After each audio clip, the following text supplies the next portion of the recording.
Let's You guys talk are about ready? it. Let's start celebrating. Man,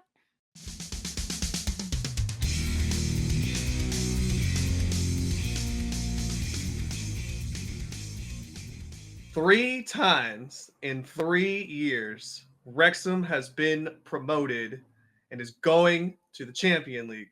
Um, I mean, what do you say, man? I mean, they beat Charlton Athletic 3-0.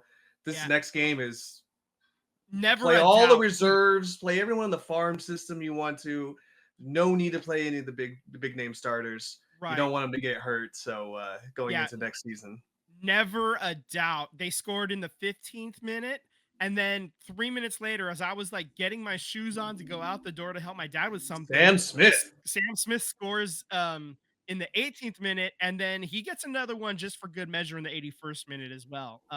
Yeah, Yeah, that goal in the 18th minute was absolutely bonkers. I forget who it was, chipped it over the top, and then he just does this like flying ninja kick and just bangs it home, and just wild, man. yeah, that was electrifying. I wasn't expecting early scores. I thought it might be a little bit of a puckering situation for Wrexham, but they're like, we've done this twice. No need to worry about it. So Right. they came ready to go, and it looks like Charlton Athletic. I mean, don't take this wrong way. I mean, they certainly are a competitive team. I think you They're basically, sitting in fifth. yeah, They're and they're they in the playoffs. They've secured a spot in the playoffs to get that the third promotion spot. yes, I mean they're gonna have an uphill battle with Wycombe and all that good stuff. But Yeah. I mean, you basically had to go into the pandemonium circus that was the racecourse field, and trying to get your team composed, knowing that the team are just ravaged monsters screaming at you because they know what is possibly inevitable for them. It's a hard ask, man. I don't blame Charlton at any bit of not coming as prepared as maybe as Wrexham was, So Right. Yeah. So I mean, just for that play on that play in for the third and final spot, you have Stockport in the three spot. You have Wycombe in the four, Charlton in the fifth, and then right now Leighton Orient is in the sixth. Reading is in the seventh, but they're both tied on points. Uh, Leighton Orient has the goal differential advantage, so and it's by 8 goals. So Reading's not catching them on goal differential. They're going to have to get a better result than Leighton Orient to sneak into that final I play-in guess spot. what I'm most excited about now is I'm ready for the off season. Who is Wrexham going to acquire? Because you're going to have to spend more money to Hmm. just be competitive in the Champion League. So Yeah, and you're going to um, have to convince some like high investors. some Premier League talent maybe to come down a level and help them get promoted. And that's kind of been the formula for Yeah, Wrexham I mean, is look at their goalie. I mean, yeah, they've had a Arthur Conquo. He's a Premier League caliber goalie, and they were able to convince him to come down to the third level, and now he's playing in the second. And like we'll see how long it takes him to get promoted to the Premiership, but that's the goal. That was the stated goal by Rob and Ryan when they took over the team, is they wanted to play in the Premier League, yeah, and they're only a step away now. And I'm not saying it's gonna happen next year because this is unheard of. This is unparalleled. This does not happen. But the fact that they're willing to spend and they're willing to listen to smarter people about and they're willing to, just do what's needed. And oftentimes it's, taking a step back. Sometimes it's they're really good at fundraising and stuff like that. The whole welcome to Wrexham. The whole reason why we even know they exist, man, is because they know how to get money like through Hollywood and stuff, right? And this is the formula for them, and it's worked better than I think they had any right to think it would at yeah. this point. So hats off to them, getting it done again. So impressive. Yeah, I mean, I'm excited to see what the next step is going to be. Are we going to get like top level players from European leagues? Are we going to get top players from, your Italian and Spanish leagues? Are we looking at MLS top players? It's going to be fun. Speaking of MLS top players, I keep seeing Berhalter's son name pop up everywhere. He is absolutely on a fucking tear in the MLS. Like Oh I yeah. think he scored like 7 goals in the past 2 games. Who's he So play for? He plays, I believe, for Washington or something. He doesn't Okay. play for his dad, so he doesn't play for Okay. Chicago. But yeah, I mean, his name keeps popping up for whatever reason because he keeps scoring damn goals. Okay. But yeah, Good nonetheless, for him. Bay FC, man, where we Yeah. at here? Okay, so they get the draw on Saturday against the Seattle Reign, a game that Papa G was at. 1-1 draw against Seattle. They're currently 2 wins, 2 draws, 2 losses. That's 8 points. Good enough for 8th in the NWSL.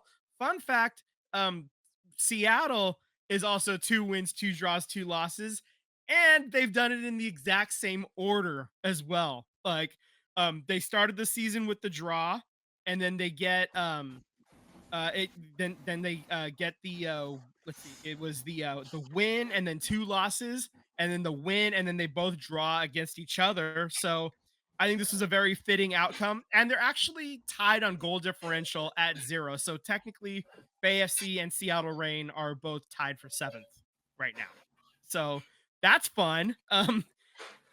Yeah, so yeah, 8 points. It's obviously early in the season still. Rachel Kundananji, the goal that she scored was absolutely wild. She's coming in, she shoots it. She's coming in from the left, shoots it to the far side, off of the far post. It cuts directly across, hits off the near post, and then goes in. Like, so she got 2 posts on one shot, man. It was bonkers. I don't like you don't see that. Yeah, it was electric, he says in the chat. Like I like so wild. And so that was the goal that that Bay FC got. Um Seattle got a goal early in the second half to tie it up. Your expected goals, Bay FC was a little bit better, 1.22 to 0.99. So but not better enough to really, you know, differentiate, I guess. Like these are 2 very even teams played to a draw, and they're very middle of the pack teams right now as it stands. So which is an improvement from Seattle. They were near the bottom of the table last year. Bay FC ended up in 8th last year. Right now they're sitting tied for 7th. So not really an improvement obviously, but you know, there's still time. There's still early in the season, and we'll see what happens. I'd like to see them fight their way up to maybe 4th or something and earn home field for the first round of the playoffs. And that was the stated goal at the beginning of the year. We'll see if maybe Albertine Montoya is holding them back a little bit. I don't know. Their head coach. Hmm. He's like, there's been a lot of questions, a lot of rumbling about some of the decisions he makes with the starters and stuff. And it's there's still a lot of questions to shake out. He was like coaching a lot of these players that are Bay Area local. He was coaching them in youth, so he at least has familiarity with some of these players. So that's at least part of the reason why he was brought on. He was also, as I had mentioned before, he was the head coach of the prior women's soccer league iteration, the Gold Pride FC, who ended up winning that 2010 championship with Marta on it. He was the head coach of that team. So, uh, you know, I mean, we'll see. Familiarity, yeah. Other news though, out of the NWSL and Bay FC specifically, they're going to host the Washington Spirit at Oracle Park in San Francisco this summer on August 23rd. So that's actually really exciting. They're going to try to go for the record for highest crowd attending a NWSL match. That record is held by Chicago, who played Bay FC at Wrigley Field last year. So this will be 2 years in a row. Bay FC is playing at a baseball stadium. So this is going to be an opportunity to see, to have a lot of people seeing Bay FC, and having it at Oracle Park. It's a little bit easier to get to than PayPal.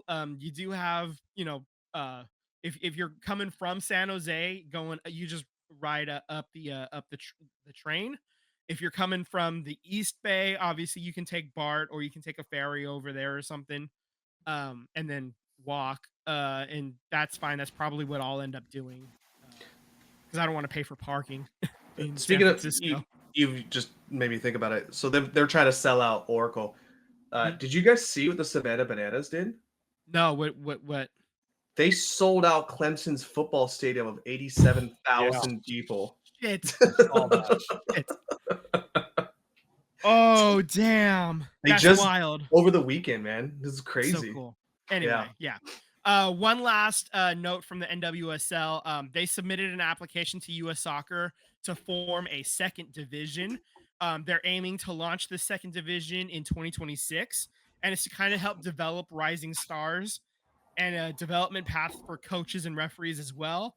It's going to start off with 8 clubs, and basically their goal is by year 4 to have all NWSL clubs having a Division 2 team, and then opportunities will exist for unaffiliated clubs to join as well. So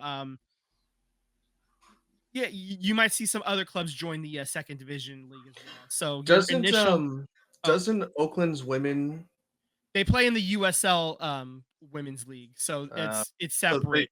there's no way they could have the soul on there, huh? I mean, the Soul could, in theory, leave the USL and join the NWSL 2 league or whatever they're calling it. So the initial 8 clubs for this second tier league will include Bay FC, and then Kansas City, North Carolina, New York, Orlando, Louisville, Seattle, and Washington. And it'll be a 14 game regular season schedule. So basically, you're playing each team once at home and once on the road. Uh, Okay. Okay. and yeah, that's so that's kind of exciting news. More development opportunities for more players. The coaching, especially, get some game experience coaching women. And right now, actually, there's only a couple of women head coaches in the National Women's Soccer League. So this is an opportunity to get some more women to coach women, which I would think there would be more of. The WNBA does a better job of that right now than the